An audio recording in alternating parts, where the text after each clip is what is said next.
Salut à toi, j'espère que tu vas bien et aujourd'hui, comme prévu, nous allons faire la suite, le deuxième volet de la précédente vidéo concernant l'amour, la sexualité et les énergies sexuelles. On va aller un peu plus loin. Ceux qui ont vu la vidéo précédente, eh bien, je vais ajouter des arguments supplémentaires. Et la nouveauté, on va parler de l'amour, puisque j'avais dit s'il fallait donner son cœur ou pas, qu'est-ce que c'était que l'amour. Donc l'amour, eh bien, entre deux partenaires, entre un mari et une femme, ou deux partenaires, entre un parent et son enfant. Donc on va donner plein de cas concrets que l'on vit actuellement et qu'on a déjà vécu depuis des siècles et des siècles. Donc on va donner des cas concrets et si possible des raisonnements et des solutions. On va parler de pratiques sexuelles diverses. Donc pour donner des exemples, on parlera de fellation, de sodomie, de divers partenaires en tant que bisexualité, qu'est-ce qu'il faut comprendre quand c'est de la romance jusqu'à la pornographie, quel est l'écart entre les deux. On va expliquer aussi les partous, enfin voilà, donc là on a la pornographie. Donc on va expliquer tout ça de manière très simple. Ce sont uniquement des observations. Si tu veux savoir si quelque chose est vrai, alors souvent on dit la vérité on ne peut pas l'atteindre, c'est faux.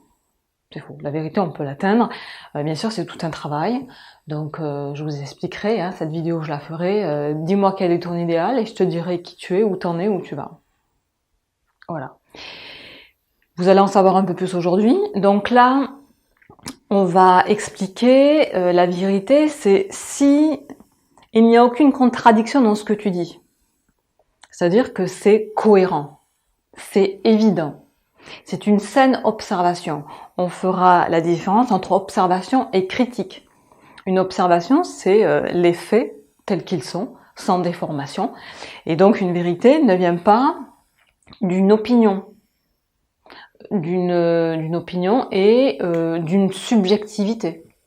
Parce que ça vient de toi, de ton point de vue. On en reparlera aujourd'hui du building que j'avais donné comme exemple la dernière fois en tant qu'amour comme état de conscience. Eh bien, il n'y aura pas un point de vue subjectif par rapport à ton point de vue que tu as actuellement. Parce que là, effectivement, la vérité sera ta vérité et elle sera forcément réduite, limitée à ton seul point de vue, où tu en es. Cette vérité, tu peux l'atteindre, tu le sais quand c'est la vérité parce que, au final, elle ne porte préjudice à personne. C'est une vérité qui tend vers le haut, qui amène tous les êtres vivants sur la Terre. Donc là, tout y est compris, tous les règnes. Non, mais il n'y a pas que l'humain sur la Terre. On parle bien sûr du végétal, de l'animal, du minéral. Donc tout ça est pris en compte pour le bien commun et tout est convergé pour l'élévation de tous. Donc ça, c'est une vérité. Parce qu'elle ne va porter tort à personne et qu'elle ne va oublier personne. Et qu'il n'y aura pas de strates, de castes, de couches et de sous-couches. Non, où tout le monde sera élevé selon son niveau, bien sûr. L'égalité n'existe pas. Nous sommes tous différents, je vous avais expliqué avec des niveaux de conscience. Mais le but, c'est que nous tendons vers un point commun qui est cette élévation par rapport à ton idéal ou pas. Voilà, on va voir un peu tout ça et on commence la vidéo.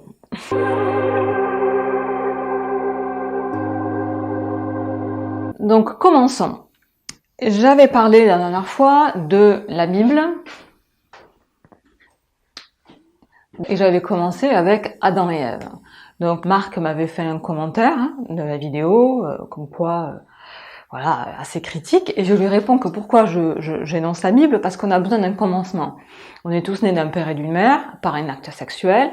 Donc si on utilise cette voie-là, c'est qu'elle n'est pas mal en soi, c'est qu'elle est totalement naturelle. D'accord ? J'avais dit tout est pur à celui qui est pur, mais aujourd'hui il faut rajouter que tout est sale à celui qui est sale. Que tout est pourri à celui qui est pourri. C'est-à-dire que quelqu'un a une vision maladive, et bien tout ce qu'il va voir, il va voir selon sa vision maladive. Et il va la reporter sur les objets de sa vision. Par contre, celui qui est pur, eh bien il va voir selon son niveau de pureté, la pureté autour de lui. Donc j'avais expliqué Adam et Ève. Pourquoi? Bon, on va dire que ce sont nos pères et mères fondateurs de l'humanité sur la Terre. Donc on va expliquer cet acte sexuel. Comme j'emploie ici la Bible et l'Ancien Testament qui appartient au peuple hébreu, donc bien sûr j'ai utilisé, ça va de soi, l'alphabet hébraïque. Okay, si j'avais parlé des Grecs, j'aurais utilisé l'alphabet grec. Si j'avais parlé des Arabes, ça serait l'alphabet arabe, pour mieux comprendre et situer chacun et chaque chose. Donc j'avais dit, Adam et Ève, j'avais expliqué ce que c'était, le soleil, la lune. Et effectivement, j'avais expliqué que la femme était liée à la lune par ses cycles menstruels, et l'homme, le soleil. Mais effectivement, le soleil, je peux rajouter que l'homme, son phallus, le plus souvent se dresse au matin, au lever du soleil. Il sait pas comment ça se passe, mais son phallus monte parce qu'effectivement, il est bien lié au soleil. L'homme et la femme ont été enfermés dans un carcan. D'accord? L'homme, c'était « tu auras autorité sur ta femme, elle te devra obéissance ». Et depuis des siècles et des siècles, ça a été ainsi. Donc la femme a subi cet enfermement, et dès lors, eh bien les humains ont vécu dans une totale souffrance. Et jusqu'à présent, je te parle là, dans plus de la moitié du monde actuellement, eh bien les femmes vivent comme si c'était pire qu'au Moyen-Âge. D'accord? C'est-à-dire qu'elles n'ont pas le droit de parole, elles doivent se couvrir des fois de la tête aux pieds. Dans certains pays, la femme doit aller travailler la journée pour aller gagner l'argent, et l'homme se veut être proche de Dieu et étudier toute la journée des textes. Et quand il regarde une femme, il ne la regardera pas dans les yeux, parce que ça serait faire rentrer le péché en lui. Parce qu'elle était la succession d'Ève qui avait péché. Je réponds à cela, j'emploie toujours l'alphabet hébraïque. Il faut savoir que il y a un nom sacré à ne pas prononcer de Dieu, qui est seulement prononcé une fois par an, par le rabbin au fond de la synagogue, dans le Saint des Saints, dans le sacrarium. Et même quand on va prononcer une fois dans l'année le nom sacré de Dieu, eh bien même il faudra le recouvrir de bruit. Et tout le long de l'année, il nous est demandé d'appeler autrement, le Seigneur, Shaddai, El Shaddai, etc. Mais le nom de Dieu, c'est celui-là, c'est le tétragramme, 4 lettres. Vous connaissez tous. Yahvé. Ok, je vous avais dit la dernière fois, le 10, c'est cette 10e lettre de l'alphabet hébraïque, parce que chaque nombre correspond à une lettre, et c'était ce yod. Voilà, ce yod. Donc là, on retrouve le yod, qui a la numérologie de 10. Et ensuite, si je le fais en hébreu, ça donne yod. Alors, on va faire ça comme ça. Et vo. Un truc comme ça, voilà. Yod, yod et vo et. Ça. Et. Vo, je sais vav, et. Et là, c'est yod. Il y en a qui l'écrivent avec un Y, justement. Et ici, tu retrouves quoi dans ce nom sacré qui ne doit pas être prononcé tellement il est sacré? On retrouve Ève. D'accord? Comment ça se fait que dans le nom sacré de Dieu, qui est le nom le plus grand, on retrouve Ève? Si Ève était vraiment la pécheresse, donc Yod, donc Adam et Ève, dans le nom sacré. On prononce ces mots depuis, l'évidence est là dans la scène d'observation, et on ne sait pas ce que ça veut dire. Si Ève était vraiment pécheresse, pourquoi ce nom de Dieu qui est complet, en masculin et féminin, pourquoi il serait celui-ci Yahvé? Mais je voudrais juste te dire que si Ève était la pécheresse, elle n'appartiendrait jamais au nom sacré de Dieu Yahvé. Vous connaissez en français, il y a les témoins de Jéhovah, et qui ne sont pas dans la branche hébraïque de l'Ancien Testament. Donc c'est Jéhovah, mais vraiment, si on veut comprendre le terme, la racine exacte, c'est Yahvé. Yod et Vav et. Voilà, je m'arrête juste là. Donc, tu vois bien qu'il n'y a pas le péché et que les deux sont compris dans ce nom sacré. Donc, je suis féministe parce que j'arrive à expliquer tout ce qui s'est passé et je soutiens vraiment les femmes, parce que tant qu'on ne sort pas de là, l'humanité ne guérira pas. Et en même temps, je ne le suis pas parce que je suis autant pour les hommes que pour les femmes. Je suis pour ce parfait équilibre. Parce que tant qu'il y aura cette guerre, ça ira pas. Les hommes avaient un certain comportement. Si maintenant les femmes arrivent à la longue au même comportement que les hommes, vous voyez bien qu'on passe d'un extrême à un autre et que dans ces cas-là, on ne trouvera pas la solution. Donc, pour ceux qui peuvent poser la question, parce qu'à la dernière fois c'était quand même une salle, une ambiance, aujourd'hui vous allez voir une autre salle, une autre ambiance, je suis pour autant les hommes que les femmes, et si tu te poses la question, parce qu'on parle de sexualité, moi je suis à 200% hétérosexuel, c'est tout, basta. Hétérosexuel, monogame, et je vous expliquerai monogamie, polygamie, ce que c'est. Donc pour moi, l'homme et la femme sont aussi importants l'un que l'autre. On continue. Donc, l'homme a été enfermé dans un certain carcan où on lui a dit, voilà, tu as autorité, ta femme n'a rien à dire, tu seras au combat, puisque l'arme, il faut savoir qu'une arme, c'est le prolongement du phallus, hein, que tu prennes un couteau, que tu prennes un revolver, que tu prennes un fusil, c'est le prolongement du phallus où l'homme doit montrer qu'il est toujours vaillant, qu'il est toujours courageux, qui se bat, et il doit prendre l'arme, hein, le soldat. Donc on parlera, c'est pas dans cette vidéo, mais de l'armée, des guerriers. Platon en parle. Pour un bon gouvernement dans la cité, les guerriers ont la seconde place, assez importante. On pourra en parler. Mais l'homme, voilà, il a ce cliché-là. Mais ça a entraîné beaucoup de choses. Et la femme, donc pécheresse, devait se taire parce qu'elle avait induit l'homme dans l'erreur. Et donc elle n'a pas eu le droit à plein d'autres choses. Ce n'était que soit être dans deux catégories spécifiques, catin ou soumise. Et les femmes ont dû se sortir de ça. Voilà. Donc c'est deux carcans où l'homme, comme j'ai dit, il doit développer aussi bien sa partie féminine que sa partie masculine pour être lui-même dans son entièreté et parfaitement équilibré, et la femme de même.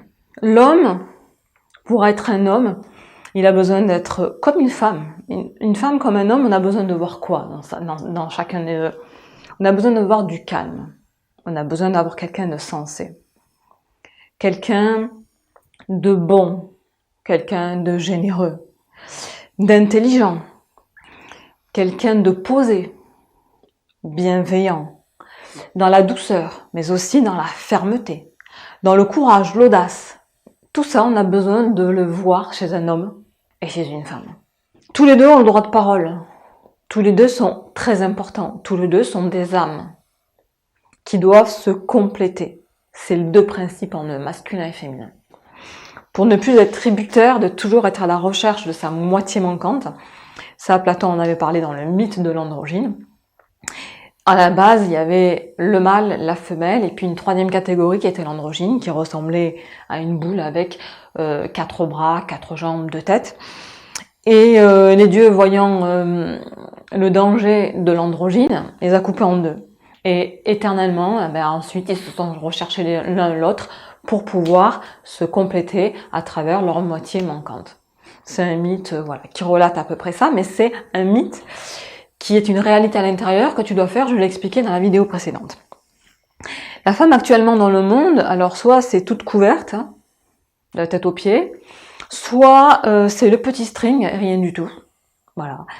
Et elle doit encore se battre pour ses droits, parce que dans beaucoup de pays, c'est encore des violences conjugales, des viols conjugaux. Et d'ailleurs, il y a le film, c'était La source des femmes, avec Leila Bakhti et d'autres actrices superbes. Et c'était justement en Afrique du Nord. Je sais pas si vous vous souvenez, c'est un film de 2011, je crois. Et elles font la grève de l'amour, en ne donnant plus de relations sexuelles ni de câlins à leur mari, parce que elles vont constamment se lever le derrière comme ça pour aller chercher de l'eau à la source. C'est très dangereux, très pénible. Elles leur disent, tant que vous ne faites pas venir l'eau par des conduits à la ville, nous, les sexes, ça sera fini. Et on voit les plus évolués, qui sont plus tendres avec leurs femmes et qui comprennent leur démarche, et puis les bourrus qui, n'ayant pas leurs besoins assouvis, sont contrariés, quoi. Mais ce que je veux dire, c'est que voilà, dans la moitié du monde, ça se passe encore comme ça. On est vraiment où on se respecte pas, on se comprend pas. Et c'est pour ça qu'il y a tant de guerres encore dans le monde entre l'homme et la femme. L'amour. L'amour, tout le monde le recherche. Parce que je vous ai dit que l'amour, c'est nous-mêmes, c'est l'âme de lumière, âme-our. L'amour est capital. Hein. L'amour, c'est ce qui va sauver le monde. C'est indubitable. Mais l'amour, actuellement, c'est ce qui tue le monde. Parce que l'amour n'est pas compris et n'est pas respecté. Nous sommes faits pour vivre dans l'âme-our. C'est nos origines, que tu le veuilles ou pas. Bien sûr, je vais argumenter. Tu comprends une vérité, comment maintenant ça se passe. Je vais faire la thèse, l'antithèse, la synthèse. Et pour apporter des réponses à ce que nous vivons par une observation de l'humanité depuis la nuit des temps jusqu'à aujourd'hui. L'amour, c'est fabuleux. Il faut vivre avec amour. L'amour, c'est... On est amour. Mais pas tous au même niveau. Tu te rappelles que je t'ai parlé l'amour comme état de conscience. C'est comme si tu étais dans un building. D'accord ? Et il y avait différents niveaux. Et selon où tu te trouvais dans quel étage, c'est là où était ton point de vue. C'est là où était ton amour. Que selon que tu te trouves là, tu verras au loin.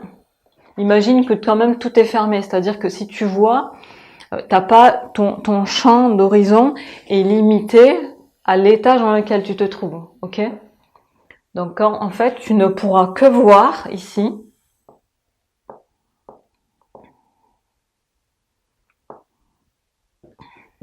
dans la tranche de ta vision. C'est ça que ça voulait dire, ok? Donc tu auras juste, mais juste selon le niveau où tu te trouves. L'amour, c'est ça, c'est cette échelle de conscience. Ok? Donc, plus tu t'élèves, plus tu iras à la source de l'amour.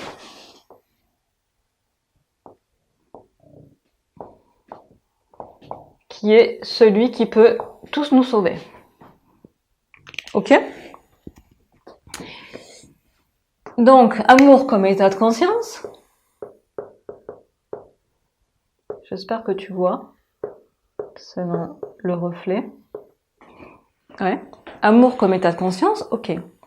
Mais il faut savoir que là, c'est la limite.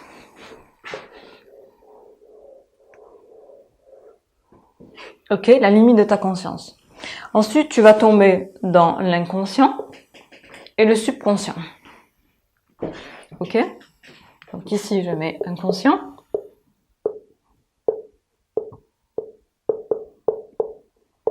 Et subconscient. Je parlerai ni de Jung et ni de Freud aujourd'hui. On reste, il y aura d'autres vidéos. L'amour le plus bas jusqu'à l'amour le plus pur. Comment tu peux expliquer du romantisme à la pornographie? Eh bien, la pornographie, elle va se situer ici.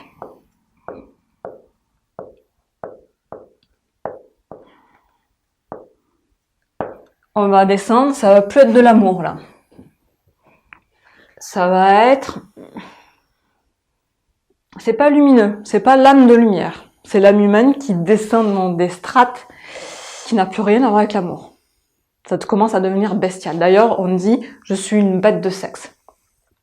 La pornographie, c'est « je suis tellement bon, je suis bon et je vais faire ». Mais souvent, on prend des drogues et de l'alcool pour endormir notre conscience.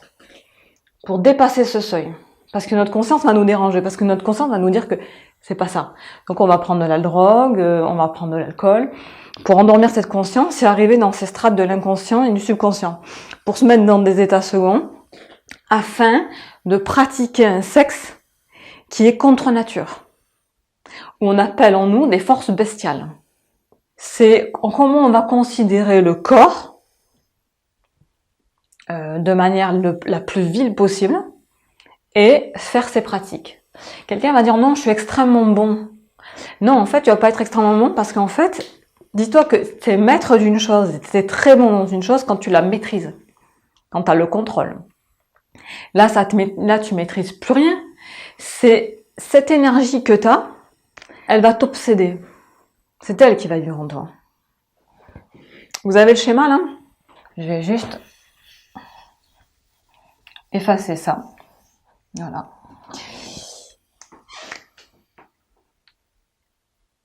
Il y a ta tête. Alors, la tête. Ok.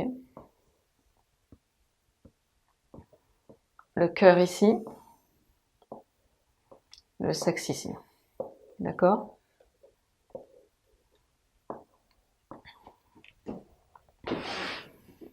Normalement, la tête, la raison, doit régner à 50%, je suis gentille pour dire 50%, de ton être, la raison. D'accord?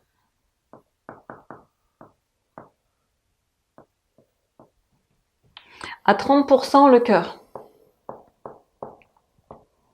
Les émotions, les sentiments, les sentiments. Et à 20%, les désirs, donc les appétits, la faim, le sexe, les désirs. Hein. Donc c'est au-dessous du diaphragme. C'est tout ce qui est le ventre et le sexe.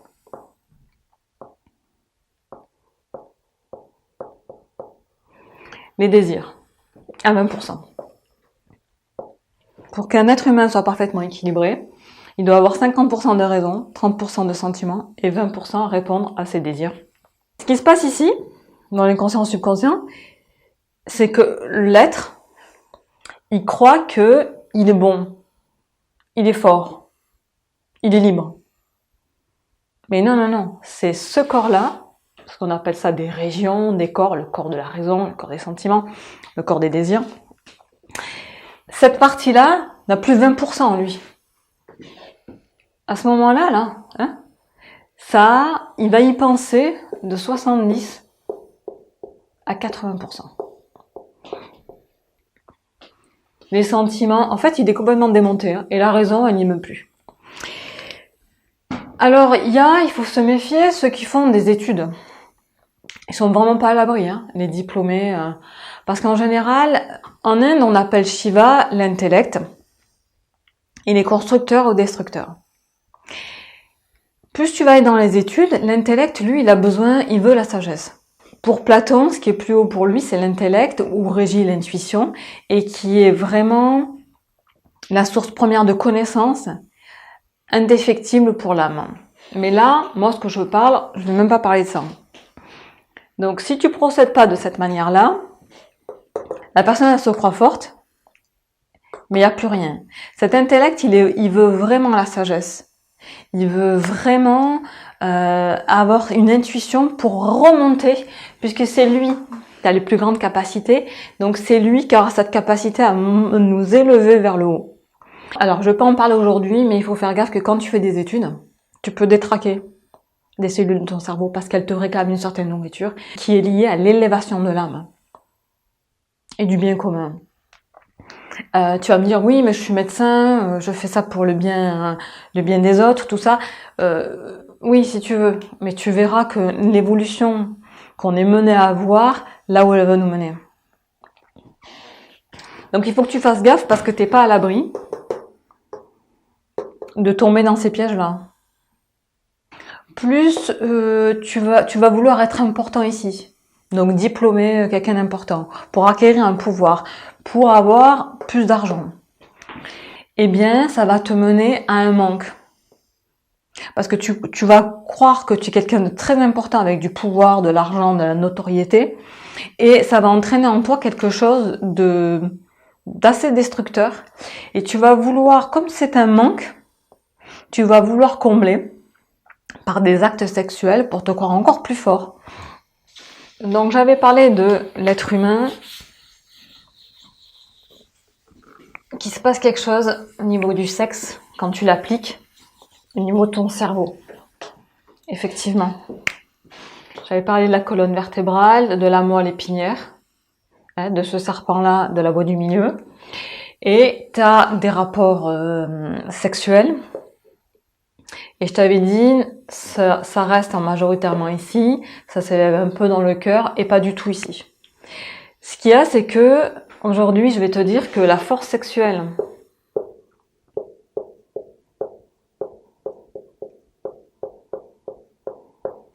et la force mentale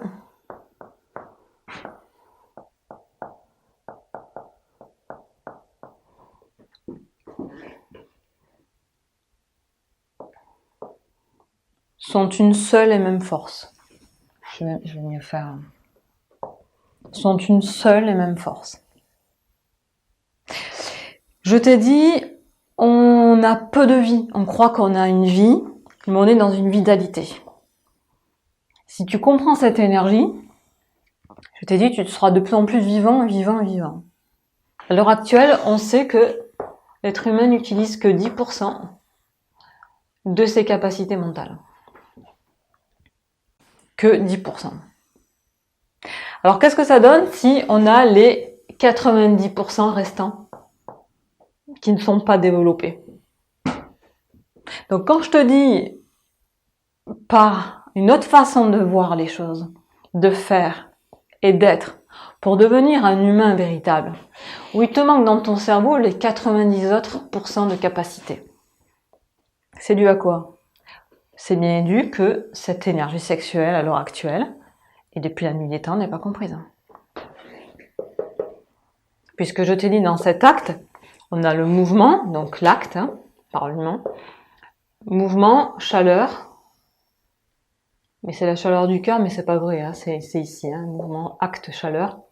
Je t'avais expliqué quand tu fais un feu dans la forêt, vous faites du camping, on fait un feu, on frotte deux bois, un bout de pierre, tu vois ce que tu veux. Ça fait le mouvement, ça produit la chaleur, mais tant que t'as pas la lumière, tu sais que t'es pas arrivé au bout d'obtenir ton feu complètement. Et ici, la lumière. T'imagines? À l'heure actuelle, il manque 90%. 90%, je t'ai dit, l'être humain est quelque chose d'incroyable. Et qu'on n'était pas encore humain. C'est pas une critique, c'est une constatation. Il nous manque 90% de nos capacités. D'ailleurs, les cellules, on dit que toutes les cellules du corps se renouvellent, sauf celles du cerveau. Pourquoi? Alors certains vont être intéressés. Tu sais que mes propos sont hyper dangereux? Est-ce que tu sais que mes propos sont très très dangereux à entendre? Je me suis posé la question. Est-ce que je devais révéler ça face caméra? Mais bon, je suis tellement fatiguée d'entendre tant de bêtises que mes propos, ils sont destinés à la base qu'à un petit groupe d'êtres humains qui se sont préparés pour respecter ce que je suis en train de dire et que tous nos anciens, on parle de Platon, de Zoroastre, de Socrate, de Jésus, de Bouddha, ont prononcé et ne donnez pas de perles au pourceau, c'est ça. C'est que mes propos, ils vont être pris par un ensemble. Il faut savoir donc les différentes strates. Il y en a ici qui sont assoiffés de plaisir, de désir, de pouvoir, d'argent. Ils prennent un propos comme ça a été, on prend le cas d'Hitler par exemple, on en parlera pas ici, mais c'est un cas parmi tant d'autres. Ils prennent un propos, une vérité divine, et ils vont la transformer à leur sauce pour faire les plus gros dégâts planétaires. Là, si j'explique que la force sexuelle et la force mentale sont une seule et même force, il y en a qui vont s'acharner pour dire « Mais putain, comment je peux avoir le plus rapidement possible ces 90% pour être un surhomme ?» Un surhumain. C'est pour ça que tous nos films hollywoodiens et compagnie, on a les super-héros, les Marvel, on veut toujours un héros. C'est pas négatif, ça signifie quelque chose, ça veut dire que on veut dépasser notre condition limitée d'humain. Mais en fait, il faut pas être un héros, c'est juste pour devenir finalement un être humain véritable. 90%. C'est pour ça que je te dis, on a une vitalité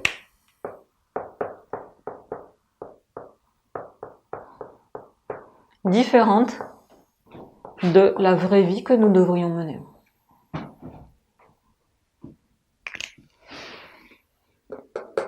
Si nous avions un haut mental, nous ne vivrions pas ainsi. Donc il y a un manque d'intelligence suprême sur la Terre. Et quand je te disais que je pouvais pas vivre moi sur la Terre, quand j'ai vu la bêtise qui gouvernait le monde, c'était intolérable pour moi. Tellement elle trône et tellement on lui donne tout sur un plateau et tous les humains, on appelle ça le peuple, mais on s'y jette comme pas possible. C'est, on lui donne tout. Mais je peux te dire que cette bêtise, elle va pas connaître la fin. Hein. Non, non, elle est bien gavée et bien repue. On la nourrit tous, hein, bien inconsciemment. Donc, c'est pour étayer un peu mes propos. Oui, je t'avais dit l'amoureux. L'amoureux, je t'avais montré la lame 6 du tarot. Tu te souviens, il avait le choix entre celle qui lui disait « choisis la sagesse de la terre » et l'autre qui lui disait bah, « écoute, moi je vais te donner mon amour, tu vas voir, ça va être génial le sexe. » Mais quand t'es pas prêt et tu comprends pas, tu veux savoir ce qui est arrivé dans l'histoire de le choix de l'amoureuse qu'il a fait? Est-ce que tu veux savoir ce qu'il a fait? Ce qui est incroyable ici, c'est qu'on a cru que la sagesse allait nous limiter, nous confiner, nous interdire des choses. Or, on a écouté la mauvaise voix en nous. La sagesse ne t'empêchera pas de vivre. Non, non, non. Elle te permettra de mieux vivre. Il n'y a aucun interdit avec la sagesse. Mais elle te montre, elle te dit toujours par comparaison, un chemin et un autre. Moi, ce que j'ai vu quand je suis arrivée ici sur la Terre, j'ai vu l'ineptie, la bêtise, mais qui trônait comme pas possible. Et la bêtise, c'est quoi? Elle est issue de qui? De la bête. La bête, la bête. Alors dans la Bible, l'autre il me dit non mais elle nous parle de Bible. Elle nous parle. Oui, je te parlerai de tous les livres, hein, parce que tout est là.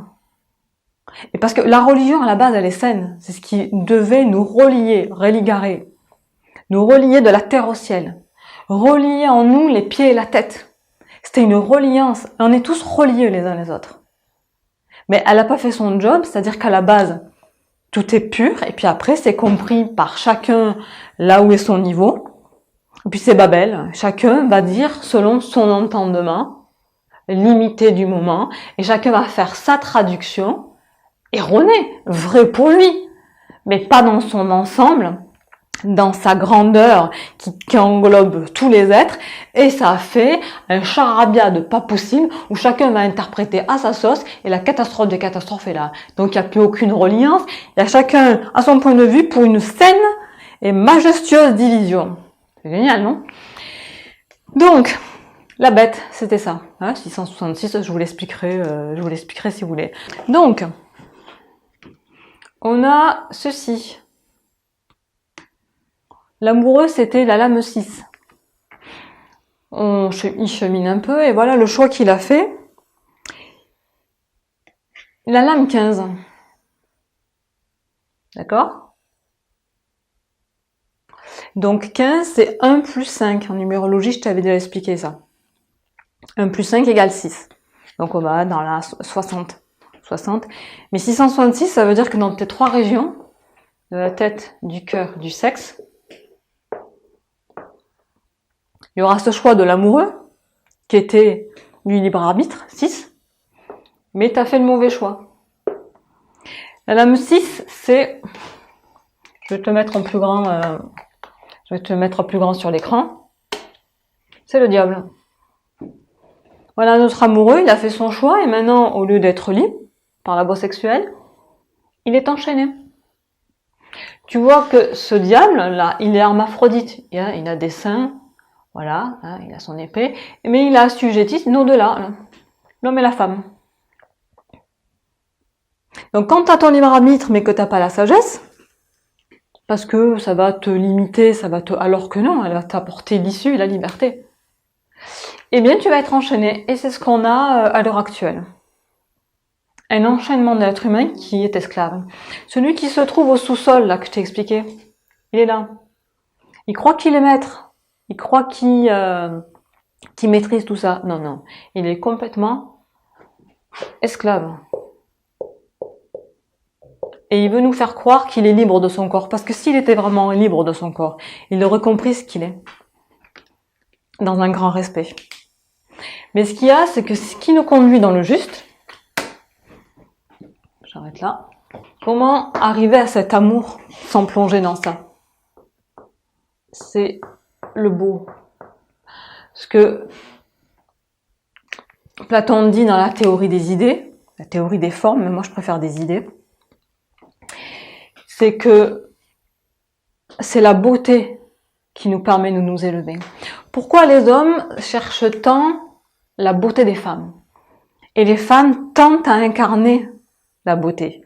On sait que chez les Grecs, Aphrodite était la déesse de l'amour et de la beauté. Et la beauté, donc, a une emprise incroyable dans le monde entier. Tout le monde cherche la beauté. Le regard est directement focalisé quand il y a une beauté, n'est-ce pas? Parce que c'est ce beau qui nous attire. Mais cet amour du beau, c'est l'amour, on aime ce qui est beau. Par contre, cette beauté, elle est faite pour être contemplée. Elle est faite pour se hisser vers elle. Or, la majorité des humains, qu'est-ce qu'ils font? Quand ils voient le beau, ils veulent se l'accaparer. Et ça, c'est le corps, justement, des désirs. Platon appelle ça l'épitunia. C'est le corps concupiscible, c'est-à-dire qu'il veut se joindre à l'objet de son désir. Et il va tout faire pour le mettre à son niveau. Alors, celui qui est en bas, dans la caverne, dans les profondeurs, il va pas vouloir se hisser vers le beau. Il va vouloir que le beau descende à sa région. Et chacun, selon sa région, au lieu de s'élever vers le beau, voudra s'accaparer cette beauté. Pour en faire quoi? Or, le but de cette beauté, c'était de s'élever, d'aimer ce beau pour s'élever. Or, ici, on cherche tous la beauté, la femme n'a pas compris. Elle veut être belle, mais pour qui, pourquoi? Donc déjà, pour soi. Et après, on a la responsabilité, à travers cette beauté, de tendre les personnes vers le haut. D'accord? Or là, en général, on prend le beau, il faut le triturer, il faut le déchirer, il faut le manger. On a compris comme ça. Et d'ailleurs, l'acte sexuel, c'est ça. C'est dans tous les sens. Ça devient ici la pornographie, la sensualité, la luxure, l'érotisme. C'est loin de la région première ou à laquelle on doit se tendre, de garder ça intact et comme une impulsion à nous élever, nos âmes. Mais c'est des âmes vraiment qui vont vouloir salir, pourrir tout ce précieux. Une femme veut être belle. Je me mets ici, je m'assois. Alors, une femme veut être belle. Ok. Il faut qu'elle fasse gaffe. Souvent, voilà, les hommes, on sait qu'il y a un problème, ils disent que c'est la femme le problème, mais l'homme a un problème. C'est qu'il ne sait pas se maîtriser. Il faut qu'il apprenne la maîtrise. Il voit une femme, il veut se jeter dessus. Là, s'accaparer ce beau, voilà. Et il a, voilà, son phallus, il sait même pas pourquoi il se dresse, il sait pas pourquoi il se baisse. Et l'homme a beaucoup plus de besoins sexuels que la femme. En général, même si un homme a ses rapports sexuels réguliers avec sa femme, sa partenaire, eh bien, il en demandera davantage, donc ne vous inquiétez pas madame, de la masturbation de monsieur, il se masturbera bien souvent, mais parce que c'est son énergie qu'il n'arrive pas à comprendre, et mais il n'y a rien de mal en cela, hein. Mais voilà, il aura un besoin déjà plus accru que la femme. D'ailleurs, c'est pour ça qu'il y a des viols. Qui c'est qui viole? Ce sont souvent les hommes, ce problème de viol. Donc c'est lui qui n'arrive pas à contenir ses énergies. Donc la pédophilie, on a vu ça dans le cadre religieux, ou bien l'inceste, sont souvent les hommes qui vont violer les enfants, les femmes, que ce soit leurs propres femmes ou d'autres femmes, et même en prison. Moi, je sais que j'ai connu quelqu'un qui est mort maintenant. Il est mort il y a quelques années, à l'âge de 40 ans, et il avait fait un petit délit quand il était jeune, et était parti 1 an en prison. Et là-bas, en prison, qu'est-ce qu'il y a eu? Il s'est fait violer par des mecs. Et ça a été, il a traîné ça pendant plus de 20 ans, quoi. Bon, jusqu'à ce qu'il soit mort. Tu vas me dire, c'est pas ça qu'il a fait, qui a fait qu'il soit mort. Mais ça a été un impact, psychologique où il y a le viol en prison et c'est des mecs avec des mecs. Donc le problème, il est quand même encore là. Donc, mesdames, le truc, c'est que il y a une responsabilité de la femme. Il faut qu'elle le sache. La femme incarne la beauté, parce que il est dit que c'est la beauté qui va faire que l'humain va rester sur la terre, sinon il verrait tellement d'horreur qu'il voudra lui aussi se barrer. Donc, et l'homme ne ferait que la guerre. On arrive à Mars et Vénus, Vénus qui est Aphrodite en grec et Arès qui est Mars en grec. Donc la femme, elle incarne la beauté pour que cette beauté, on puisse voir qu'il y a la beauté. Tu vas me dire, il y a la nature, mais il y a aussi cette incarnation de la femme avec sa beauté, mais cette beauté est à double tranchant. Soit effectivement elle te remonte vers le haut, ce qui est très rare à l'heure actuelle quand même, le beau, soit cette beauté, elle t'enferme en bas, là où nous sommes ici. Bon, ben là c'est la majeure partie. Cette beauté n'est pas comprise. La femme, qu'on soit adolescente, jeune femme et femme, on veut plaire, on veut séduire, il faut faire gaffe avec la séduction. Parce que, quel est ton but? Est-ce que c'est d'amener des êtres humains vers le beau, dont cette pâle copie de la beauté doit manifester pour tendre les individus vers le haut, ou est-ce que cette beauté, elle va rester là, mais elle va alimenter ses forces, qu'on a parlé tout à l'heure, souterraines, inconscient, subconscient, et on appelle ça la chute. Et on a fait prisonnier ces deux-là. Ils sont enchaînés ici, plutôt que de les libérer. Dans ces régions-là où il y a la sensualité, sensualité, séduction, ouais, effectivement, après érotisme et tout ce que tu veux, voilà, et après jeu sexuel et tout y cognitif, ça a plus de fin, ok? Donc tu veux séduire, mais tu vas provoquer quoi en l'homme? Parce que déjà il a une faiblesse. C'est pour ça que souvent on disait, oui, vous les femmes, couvrez-vous, tout ça, parce que c'était pas le danger la femme. D'ailleurs, même la source des femmes, ce film, la mère lui dit à un moment à son fils dit non, mais vous devriez vous couvrir, c'est une honte. Elle dit non, le problème c'est pas nous, c'est toi. C'est dans tes yeux ce que tu vois, nous on n'a aucun problème. Mais c'est ça le truc. Les femmes, quand elles connaissent la faiblesse, femme comme homme, quand tu connais la faiblesse d'un humain, alors il y en a beaucoup qui vont appuyer sur le bouton de la faiblesse pour alimenter cette faiblesse. C'est ce qui se passe ici. Celui qui connaît la faiblesse de l'humain ou des humains, il va pas appuyer sur le bouton. Parce que c'est sa responsabilité. Donc, comment tu considères ta beauté? La séduction pour une femme, il va falloir savoir que c'est très très facile. Elle doit incarner ici la beauté. Tu vas me dire, il y a des hommes qui sont beaux, mais la femme, parce que c'est un principe féminin, elle va séduire, c'est très facile pour une femme. La séduction, une rentrée dans la sensualité. D'ailleurs, on voit souvent que ça. Mais tu vas faire un regard, la femme. Elle va se mettre ses cils d'extenseur, là, je sais plus comment on dit. Elle va mettre son extension de cils, elle va faire un regard. Vous voyez beaucoup de ça dans les publicités, vous voyez beaucoup de ça dans des photos. Le mannequinat, ou même maintenant, c'est tous les influenceurs et influenceuses. C'est ça, la prostitution en fait c'est ça. C'est pas les prostituées uniquement, les péripatéticiennes, nous sommes tous des prostituées. Si nous utilisons cette beauté pour descendre,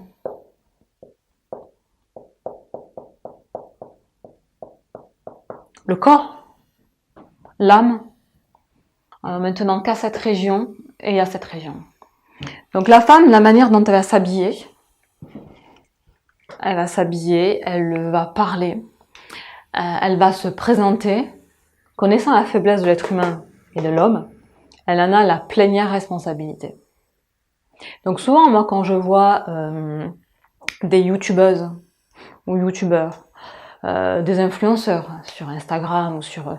Pour moi, j'ai une observation, je vous ai dit, c'est assez évident. Moi, j'ai beaucoup souffert parce que j'avais une sensibilité très développée de tout ce qui m'entourait. Et je captais tout ce qui se passait, à 360 degrés. Donc, voyant tout ça, donc sans critique, sans tomber dans le bien et le mal, ça on en a déjà parlé la dernière fois, tu vois ça, tu te dis, waouh!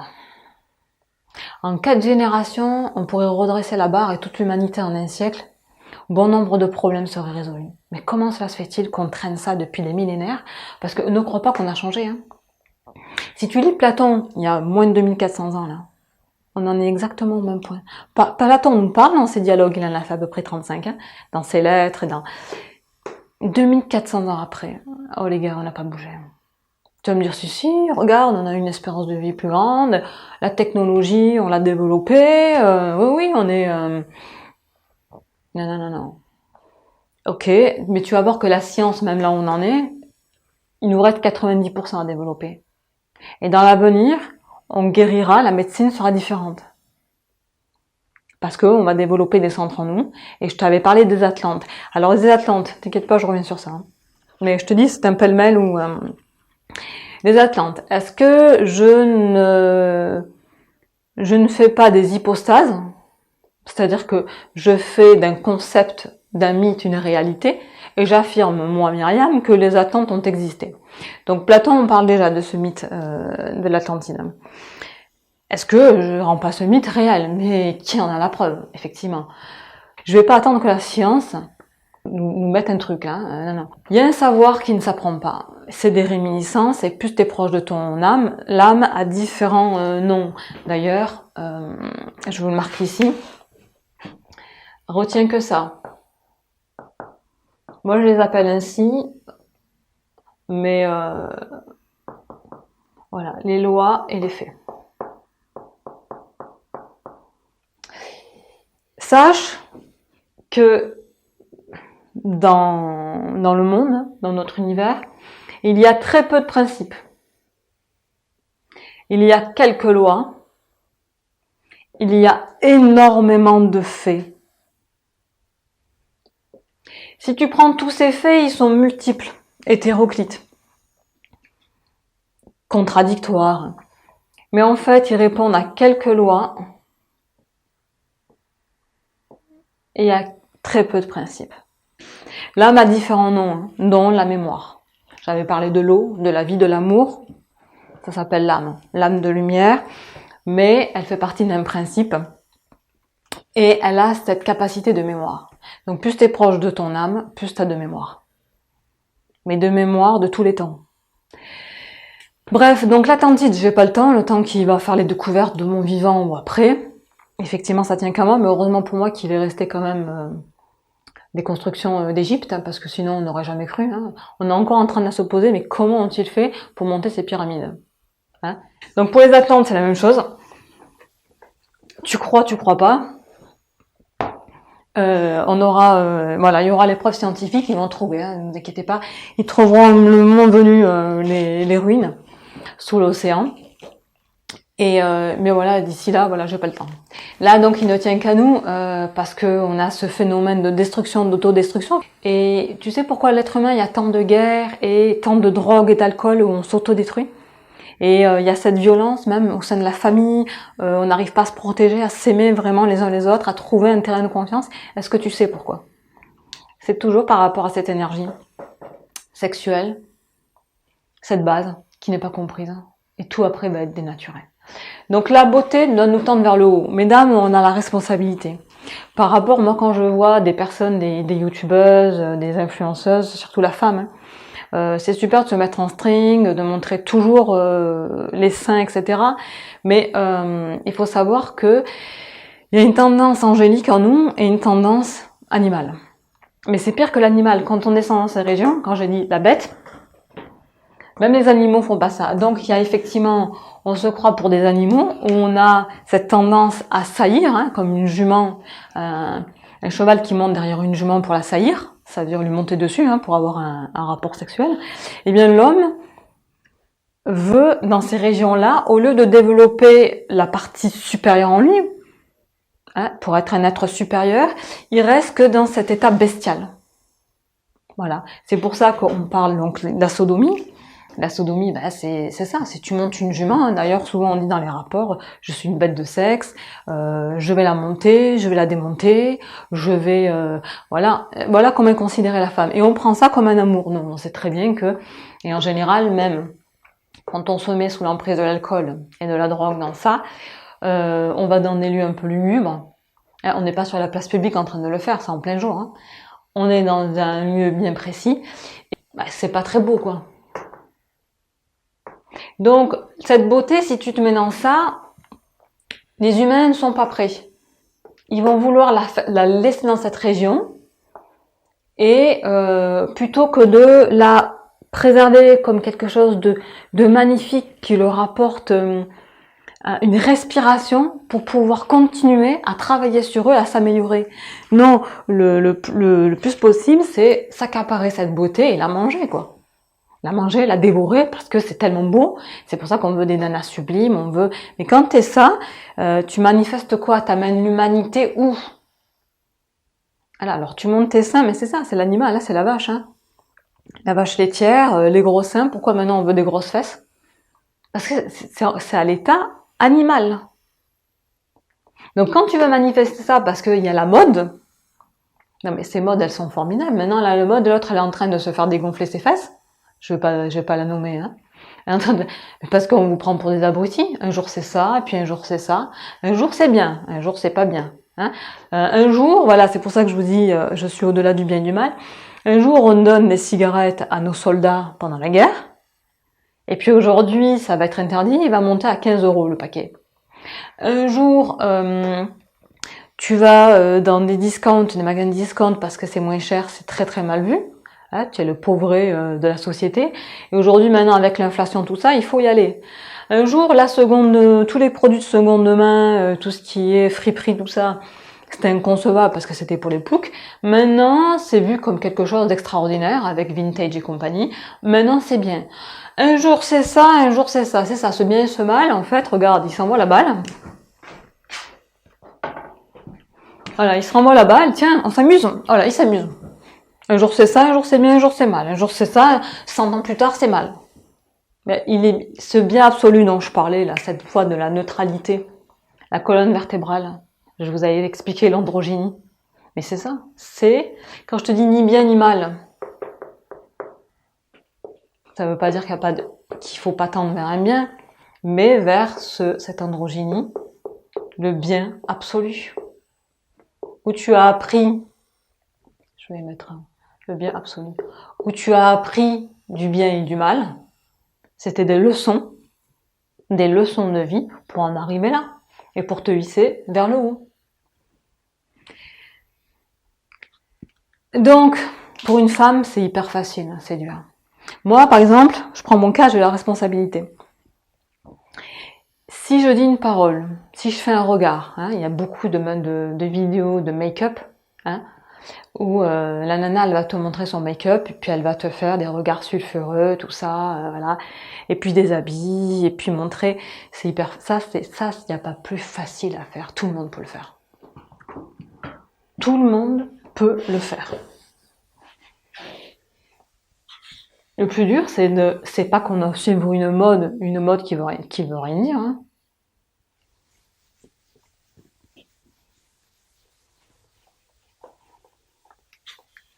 Une mode qui t'amène pas vers les hauteurs, parce qu'aujourd'hui, voilà, c'est, et tu comprends le monde dans lequel on vit, des influences, où on n'est pas fort pour s'élever, et maintenant on répond dans les réseaux sociaux, tu vois toutes la même chose.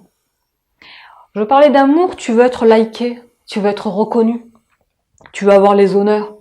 Amour, gloire et beauté, on est en plein dans la série là, amour, gloire et beauté. Tu veux ça, tu veux être liké, mais qu'est-ce que tu donnes comme truc? Qu'est-ce que tu donnes à ceux qui te regardent? T'en es responsable. L'autre, elle essaye un produit pendant 3 jours, elle va donner son avis, et puis tous vont courir pour l'acheter. Mais il faut voir comment elle travaille derrière, en recevant ses cartons, tout ça. Non mais si on te prend pas pour un débile, là. L'autre, elle te montre sa vie, elle a déjà des millions qui la suivent. Hein. Je prends une chanteuse, vous la connaissez tous. J'aime bien parce qu'effectivement, c'est une très bonne chanteuse. Elle est constamment en body, il y a constamment ses jambes, tout. Ses concerts sont hyper sexualisés. Elle sait que ça vend. Elle sait que tout le monde en demande. Une chanteuse qui ne montre que son corps et qui est pleine de trucs, c'est facile, c'est vendeur. Puis tous sont là à applaudir et à dire, à prononcer son nom. Ici, elle est connue, elle est reconnue. Elle a des millions, même elle a des milliards. Hein. Son mec, il est milliardaire. Hein. Mais elle est responsable. Je veux pas. Elle est responsable. Mais en fait, là, elle laisse la femme au niveau où on l'a mise, soit catin, soit soumise. Est-ce que c'est le rôle de la femme, connaissant quand même le point faible de l'humanité? Je prends Lady Gaga, c'est une autre chanteuse. Donc Lady Gaga a une voix, c'est une autrice, compositrice, chanteuse incroyable. Lady Gaga, c'est créer un personnage de Gaga, justement. Donc moi, ce personnage, je prends des exemples concrets. Franchement, pour moi, c'est pas la beauté. Hein. C'est pas la beauté. Ce personnage, pour moi, c'est la laideur. C'est Gaga. Ça va pas mener un équilibre. Par contre, quand tu vois Lady Gaga, qu'elle enlève tous ses artifices. Là, dernièrement, elle s'est présentée au Grammy. Non, c'était pour les acteurs, c'est ça. Hein. Il y avait Rihanna, il y avait elle, mais elle est venue tout de noir vêtue, sans maquillage, dans une simplicité. Elle a bien fait comprendre qu'elle avait eu marre de jouer ce rôle et que maintenant elle était devenue à l'âge adulte. Et comme elle a vraiment une souffrance pathologique due à un accident dans un concert, elle a un mal terrible de hanche, donc elle est toujours sous alcool, elle est toujours sous drogue, sous médicaments, mais c'est quelqu'un de très très sensible, c'est une âme vraiment, voilà, c'est une âme qui est belle. Et quand on la voit, quand elle fait ses représentations de folle à la Madonna, et une des représentations où elle est d'un classicisme, où elle ressemble même à Marilyn Monroe, tout blanc vêtu, blonde. Elle fait, vous vous souvenez, son concert devant les derniers présidents de la République des États-Unis. Et là, tu la vois, voilà, d'une beauté où l'âme transparaît à travers une simplicité, donc tu vas dire classique, sa voix incroyable, derrière le piano. Et voilà, pour moi, ça, c'est la représentation de l'âme. Mais dès que tu montes tes fesses, tu montes ton derrière, tu montres une folie extrême dans tes concerts où tu dis aux bêtes, sortez de vos cages, on va vous nourrir, tu fais pas évoluer les âmes vers le beau. Ce cas concret, tu l'as aussi dans l'émission, tu sais, sur l'émission sur M6, là. Incroyable transformation. Tu vois des êtres, des personnes qui ont voulu être uniques dans leur vie, donc elles se sont créées une mode vestimentaire, mais qui leur correspondait pas forcément.